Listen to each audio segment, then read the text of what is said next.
mbokk yu ni teewlu Senweb TV senweb.com ñu ngi amaat mbégte dellu siwaat ak yéen ci entretien yu ñu leen di amal waxtu wu jot te mu soxal tolluwaay réew mi tax na tey ñu ngi dalal kilifa kenn ci doomi réew mi di Ahmed Khalifa Niass di guide religieux et en même temps homme politique jiite parti bi ñuy wax FAP Front des Alliances Patriotiques moom la ñuy dalal kilifa gi ñu ngi lay dalal ci Senweb TV. ñu ngi leen di nuyu ak seeni ñi leen di seetaan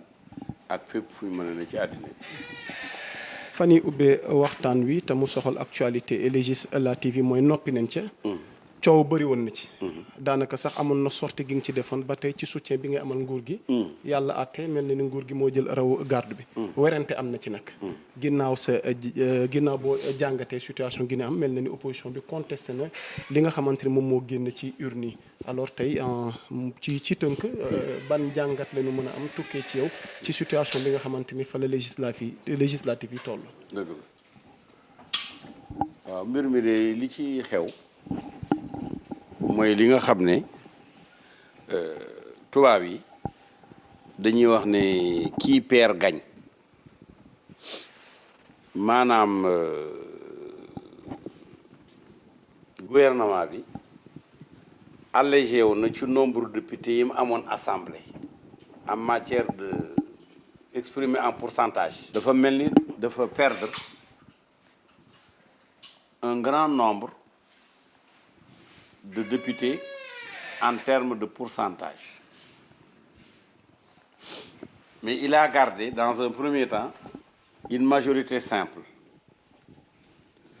te loi yi nga xam ne majorité absolue maanaam les 3/5 moo koy maye saa loi yooyu raar la mais saa yu ko amee itam loi yooyu danañ jàll. loi yooyu danañ jàll donc loolu mooy li am importance mu des nag léegi naka la le président di désigner un gouvernement loolu nag ci intimité am rek la ko yàlla def mooy est-ce que président dafay def lu mel ni scénario yi moo waxoon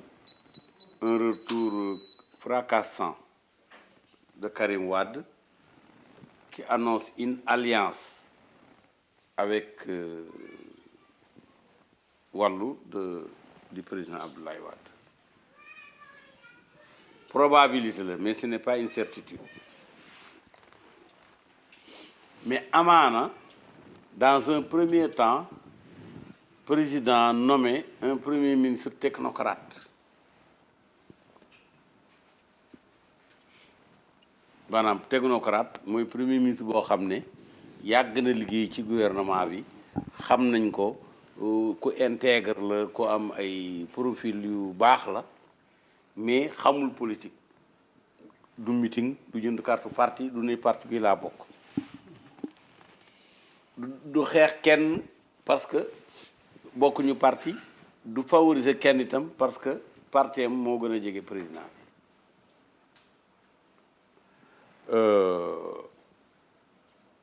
mën na aussi dans une deuxième étape que naaw bu mu nommé un premier ministre technocrate mu jël ay politiciens même de l'opposition jox leen ci ay postes loolu nañ ko tuddee gouvernement d'union nationale Abdou Diouf mos na ko fee def bi mu bëggee dugal Wade mu jox ko un certain nombre de postes mu jox ko ay partisans Idrissa Seck ci la bokkoon waaw mais effectivement ardeuru opposition bi lu am la lu ñuy accepter la lu ñuy favoriser la mais aussi la dextérité de Déthié n'y est pas pour rien parce que Déthié c'est un polytechnicien boo xam ne finesse bi muy liggéeyee les mathématiques day ubbi. Parce qu'il est présenté comme l'un des artisans de cette victoire, de cette montée en puissance mooy opposition. waaw c'est l'artisan avec un grand A sans exception sa loolu amu ci benn réserve amu ci benn réserve côté boobu ci Déthié mboolem groupe bi fi nekkoon seul Déthié a un avenir politique les autres pas. alors foo teg loolu noonu parce que il y a aussi Ousmane Sonko jàpp nañ ne moom mooy porte-étendard bi parce que tout au long daanaka campagne législative donte bokkul ci liste yi mais mel na ni moo porté woon drapeau bi te ñu bëri jàpp nañ ni sax lii nga xamante ni moom la nguur gi échec ci yenn gox-goxaan yi bokk na ci moom message ak discours ak position yi mu amee woon sur le terrain. waaw loolu bu ñu ko doon tegtalee ci biir àddina bi dañuy mel ni ku fekk añ boo xam ne sedd na nit ñi xiif booru 6 heures nga tàngal indi teg ñu ne njogonal la mais du togg gu bees togg guñ tàngal la c'est-à-dire que rue bi dafa bari ay mécontentement et justifié ndax montée wu pauvreté montage yu chômage le Barça mbaa Barsax xam nga bi nit ñëwee taxaw di taal seen bopp ci mbedd mi loolu malaise bi muy firi loolu est-ce que xam nga loolu parti taxul kenn di taal sa bopp te loolu mooy jigéen ñi aussi ñi ci xam ne ci xale yi dañu woyofal seen bopp genre xaru la ndax mën nañ ci jëlee ay maladies incurables yeneen yooyu ay comportement désespéré la fii ñu toll comportement désespéré am na ci campagne bi comme am na ci wate bi dañu war a xàmmee nag ñun li nekk politique sama parti sama nangam ak li nga xam ne tey moom mooy damaa jaaxle comme damaa jaaxle nu ma mën a def rek baax na yaa am malaise socio-économique ci biir réew mi loolu nag il appartient à ceux qui gouvernent de le déceler et d'apporter des réponses. mais il y a une responsabilité boo xam ne tey jii ni mu nguur gi war nañu jàpp ni moom mooy seul responsable parce que askan wi bu la dénkee tey jii di xaar ci yow nga améliorer seen dund bu nu gisul googu yaakaar tamit am nañ droit xëy na comme ni nga ko jàngatee ni ñu daal di génn ci mbedd bi daal di manifester wu. non dafa am loo xam ne lu ne rek dafa am gestion bu ne dafa am luñ ci dugal ci architecture ba dès la conception yow gis nga tey banque yi gën a rëy ci àddina amuñu doomi bàjjen amuñu doomi ndey amuñu goro duñu may duñu saraxe ñu dem rek fay banque yi gën a ay Lehman Brothers yooyu Amérique est-ce que pourtant ay ñu capable rek ñu leen doon gérer mais gérer bu baax du tere yëf yi am yeneen yu ñëw am lu mu ci capoté ça a été le cas de la sécheresse de Abdou Diouf c'est le cas aujourd'hui de la pauvreté au Sénégal ak surtout nit ñi bu njëkk lu tuuti lañ daan bëgg lekk naan benn koy bu ñu tëdd léegi ku ne bëgg na oto bu bees bëgg na jabar ju bees bëgg na kër bu bees bëgg na lal bu bees lépp bees donc loolu nit ñi seen bëgg-bëgg yi dafa yokku te rentrée yi barewul ci jamono ji ci kanam tuuti dana changer Sénégal am na avenir en matière de prospérité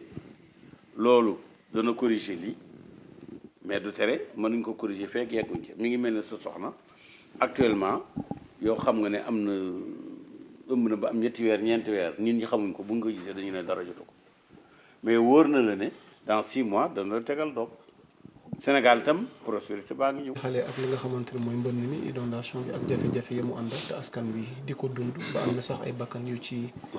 rot tey naka nga jàngate phénomène inondation yi ak gàllankoor yi mu àndal. waaw ci wàll gi nag phénomène universel la mu nga xew Arabie Saoudite mu nga xew waayam Ndoma mu nga États-Unis mu nga Chili mu nga fu nekk rek ma ngay walangaan ci waxtu xam ne daawul taw mi ngi lakk te àll yaa ngi lakk ba def dóom te kenn taalu ko kii volcan yi ñu ngi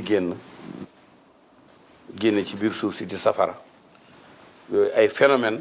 supranaturel lañ ñun ñuy wax waxu diine dañuy loolu yu fi yàlla la lu particulier loo xam ne nit mënu ca dara bu ci nit mënoon dara kon gouvernement yi dina ci am gouvernement bu ca man dara mais kenn mënu ci dara. def nañ ci 766 et quelques milliards ci plan décennal bi mais ba tey ça peine à porter ses fruits. waaw tudd nañ olof nee nañ tudd safara lakkul gémmiñ xam nga loolu tudd safara lakkul gémmiñ boo nee safara tax na sa gémmiñ tàkk du tàkk foofu itam tudd nañ fa dara rek mais deful dara. am na loo xam ne boo ma ko mayee balaa noo jeexal. te mu amoon fi coow ci actualité bi. am artiste musicien gu jël xaalisu musique am kum ci am artiste musicien gu am ku mu yóbbu màkk. bëgguma wax ne xaw ma ndax xaalisu musique la wala xam ne mais ndax tey xaalisu musique daggan na ngir mu yóbbu nit màkk boo ñu ci tene loo ñu ciy leeralal. yonent dafa amoon ay waykat.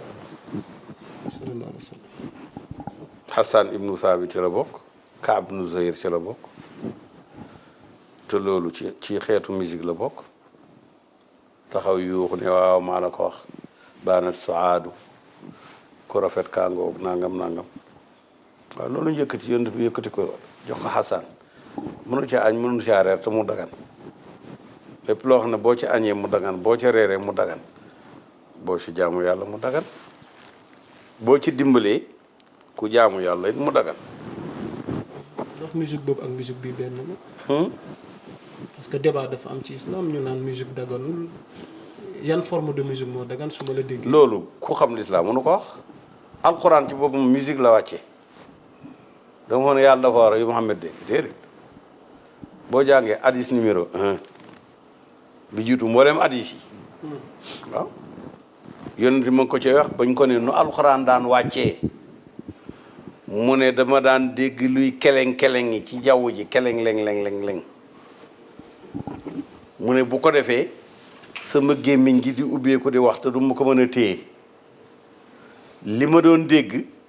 mooy li génn sama gémmiñ comme wax ñu bind ko mooy alxuraan waaw keleng-keleng mën naa jur alxuraan keleng-keleng di ko yàq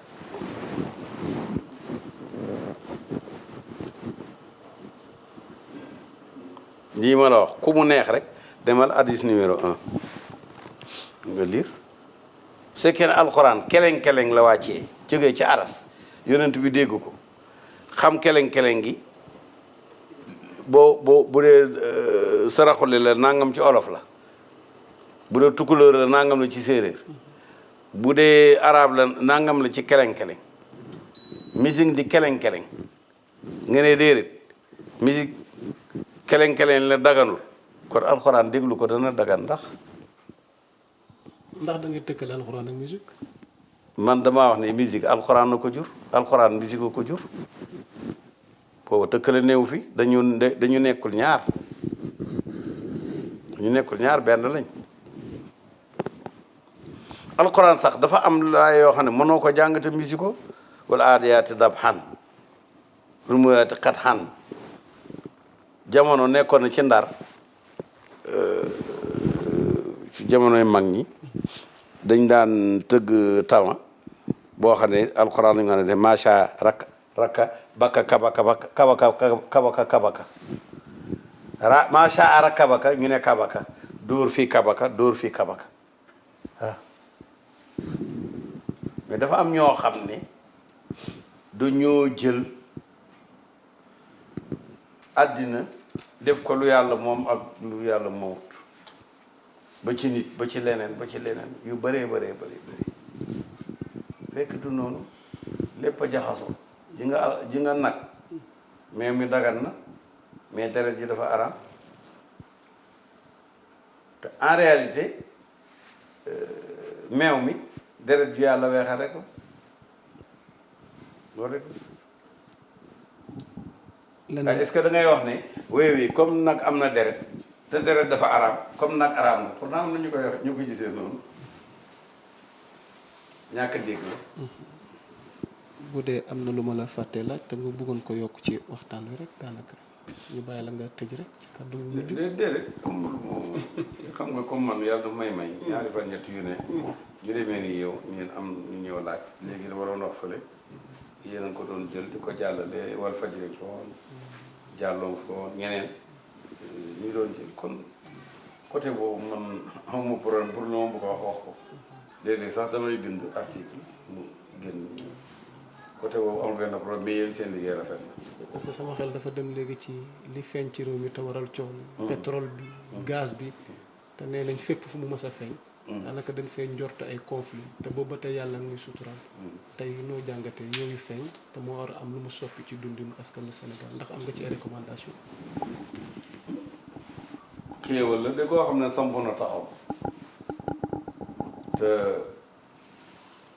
lu mën a defar ëllëgi réew mi la donc ndaw yi mën nañ cee defaroo mën nañ cee gën a jàngee mën nañ cee gën a fajoo mën nañ cee gën a dëkkukaay yu gën a baax ak yeneen loolu rek xam nga kenn du lekk cere te dul ne dugub ji nga xam ne moom mooy ci la cere ji ne dafay am cox waaye boo góobee cox bi mooy ëpp du tax kenn du tere kenn bay dugub ndax kenn du am dugub te amaale yow ca cox waaw ëllëg it muy pétrole muy leneen mën naa am lu mu yàq géej gaa ngi nii da ngay xale yoo xam ne dañuy dem nappi duñ del si parce que tax nañu bàyyi napp am na ñuy bàyyi duñ del si am na ñuy tukki duñ del si ainsi de suite yëf yi nañ ko jëlee ni mu demee buñ ko négativé waaw ku rafet njort rek yàlla jox la lu rafet yàlla ñu ko yàlla jox. looy tëjee. waaw loolu la sant yàlla sant leen bu baax jërë ngeen jëf. kon mbokk yi defe naa kàddu yaa ngi noonu tukkee ci Ahmed Khalifa Niass àndoon ak Abdoulaye Seck di leen jaajëfal ci ànd ak topp gi di leen jox dig daje ak yeneen i gan ba benn yoon jaa ngeen jëf.